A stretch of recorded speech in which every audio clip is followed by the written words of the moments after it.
ગુજરાતમાં 2036ની ઓલિમ્પિક ગેમ્સનું આયોજન કરવા માટે બિલ્ડિંગની તૈયારીઓ પૂરજોશમાં ચાલી રહી છે. અમદાવાદમાં મોટેરા પાસે ઓલિમ્પિક ગેમ માટેના સ્ટેડિયમ બનાવવાની તૈયારી પૂરજોશમાં ચાલી રહી છે.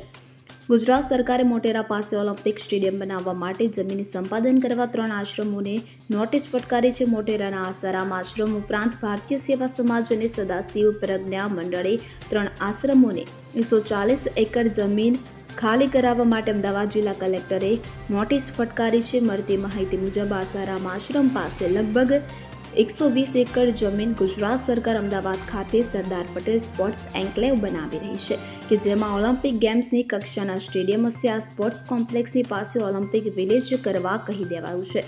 આ 140 એકરમાંથી 85% જમીન તો આસારામ આશ્રમની જ છે. કુલ 140 એકર જમીનમાંથી આસારામ આશ્રમ પાસે લગભગ 120 એકર જમીન છે.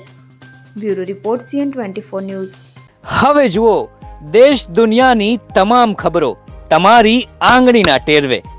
ઉઠાવો મોબાઈલ અને Google Play Store પરથી ડાઉનલોડ કરો અમારી CN24 ન્યૂઝ મોબાઈલ એપ.